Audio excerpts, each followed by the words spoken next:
Guarantee news ಎಕ್ಸ್ಪ್ಲೇನರ್ಗೆ ಸ್ವಾಗತ. ನಾನು ದುರ್ಗೇಶ್ ನಾಯಕ.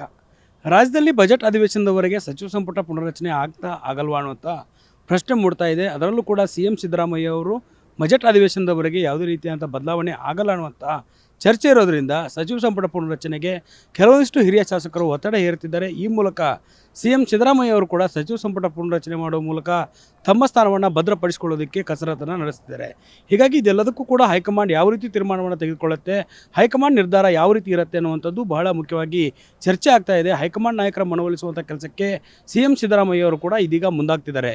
ಪ್ರಮುಖವಾಗಿ ಕಳೆದ 1 ವರ್ಷದಿಂದಲೂ ಕೂಡ ಏನು ಸಚಿವ ಸಂಪುಟ ಪುನರಚನೆ ಮಾಡಬೇಕನ್ನುವಂಥ ಕೂಗು ಕೇಳಿ ಬರ್ತಾ ಇತ್ತು. ಕೆಲವೊಂದಿಷ್ಟು ಶಾಸಕರು ಆಕಾಂಕ್ಷಿಯಾಗಿದ್ದು ತಮ್ಮ ಒಂದು ಲಾಬಿಯನ್ನು ನಡೆಸ್ತಾ ಇದ್ದರು. ಹೈಕಮಾಂಡ್ ಮಟ್ಟದಲ್ಲೂ ಕೂಡ ಲಾಬಿಯನ್ನು ನಡೆಸಿ CM DCM ಮೂಲಕ ಕೂಡ ಲಾಬಿಯನ್ನು ನಡೆಸಿ ಸಚಿವ ಸಂಪುಟ ಸೇರ್ಪಡೆ ಆಗಬೇಕು ಅನ್ನೋಂಥ ಕನಸನ್ನು ಕಾಣ್ತಾ ಇದ್ರು. ಅದೆಲ್ಲದಕ್ಕೂ ಕೂಡ ನಾಯಕತ್ವ ಪಾಲಿಟಿಕ್ಸ್ ಕೆಲವೊಂದಿಷ್ಟು ಬ್ರೇಕ್ ಆಗ್ತಾ ಬರ್ತಾ ಇತ್ತು.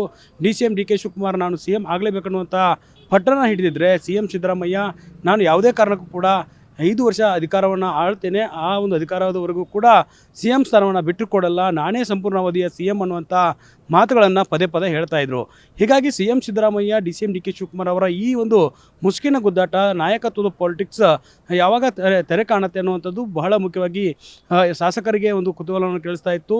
ಈ ಒಂದು ನಾಯಕತ್ವದ ಪವರ್ ಶೇರಿಂಗ್ ಫೈಟ್ಗೆ ಬ್ರೇಕ್ ಬಿದ್ದ ಬಳಿಕ ಸಚಿವ ಸಂಪುಟ ಪುನರಚನೆ ಆಗತ್ತೆ ಅನ್ನುವಂಥ ಲೆಕ್ಕಾಚಾರದಲ್ಲಿ ಶಾಸಕರಿದ್ದಾರೆ. ಆದರೆ ಸರ್ಕಾರ ಇದೀಗ 3 ವರ್ಷ ಅಧಿಕಾರವನ್ನು ಪೂರೈಸುತ್ತಿರುವಂಥ ಸಂದರ್ಭದಲ್ಲಿ ಇಲ್ಲಿಯವರೆಗೂ ಕೂಡ ತಾಳ್ಮೆ ಇದ್ದಂಥ ಹಿರಿಯ ಶಾಸಕರು ಹೈಕಮಾಂಡ್ ಮಟ್ಟದಲ್ಲಿ ಮತ್ತು ಸಿದ್ದರಾಮಯ್ಯವರ ನೇರವಾಗಿ ಅಸಮಾಧಾನವನ್ನು ಹೊರಹಾಕೋದ್ರ ಜೊತೆಗೆ ಒತ್ತಡ ಇರುವಂಥ ಕೆಲಸವನ್ನು ಮಾಡ್ತಿದ್ದಾರೆ. ನಮಗೆ ನೀಡಿರುವಂಥ ಭರವಸೆಯನ್ನು ಈಡೇರಿಸಿ ನಮಗೆ ಒಂದು ಅವಕಾಶವನ್ನು ಮಾಡಿಕೊಡಿ, ನಾವು ಕೂಡ ಸಚಿವರಾಗಿ ನಿವೃತ್ತಿಯನ್ನು ಹೊಂದಬೇಕು ಅನ್ನುವ ನಿಟ್ಟಿನಲ್ಲಿ ಕೆಲವೊಂದಿಷ್ಟು ಹಿರಿಯ ಶಾಸಕರು ಅಂದರೆ 7-8 ಬಾರಿ ಗೆದ್ದಂಥ ಹಿರಿಯ ಶಾಸಕರು ಸಿದ್ದರಾಮಯ್ಯನವರಿಗೆ ಒತ್ತಡವನ್ನು ಇರುವಂಥ ಕೆಲಸವನ್ನು ಮಾಡ್ತಿದ್ದಾರೆ. ಹೀಗಾಗಿ ಒಂದು ಕಡೆ ಬಜೆಟ್ ಅಧಿವೇಶನದ ತಯಾರಿಯನ್ನು CM ಸಿದ್ದರಾಮಯ್ಯ ನಡೆಸಿರೋದ್ರಿಂದ ಬಜೆಟ್ ಅಧಿವೇಶನದ ಒಳಗೆ ಸಚಿವ ಸಂಪುಟ ಪುನರಚನೆಗೆ ಗ್ರೀನ್ ಸಿಗ್ನಲನ್ನು ನೀವು ಪಡೆದುಕೊಳ್ಳಿ, ಹೈಕಮಾಂಡ್ ನಾಯಕರ ಮನವೊಲಿಸುವಂಥ ಕೆಲಸವನ್ನು ಮಾಡಿ ಅಂತ ಪಟ್ಟು ಹಿಡಿದಿದ್ರೆ ಸಚಿವ ಸಂಪುಟ ಪುನರಚನೆ ಆದರೆ ತಾವು ಕೂಡ ಸೇಫ್ ಆಗ್ತೀರಿ ಅನ್ನುವಂಥ ಲೆಕ್ಕಾಚಾರದಲ್ಲಿ ಹಿರಿಯ ಶಾಸಕರು ಒತ್ತಡವನ್ನು ಹೇರುವಂಥ ಕೆಲಸವನ್ನು ಮಾಡ್ತಿದ್ದಾರೆ. ಹೀಗಾಗಿ ಮಾರ್ಚ್ನಲ್ಲಿ ಏನು ಬಜೆಟ್ ಅಧಿವೇಶನ ಆಗುತ್ತೆ, ಆ ಒಂದು ಅಧಿವೇಶನದ ಸಂದರ್ಭದಲ್ಲಿ ನೂತನ ಸಚಿವ ಸಂಪುಟ ಪುನರಚನೆ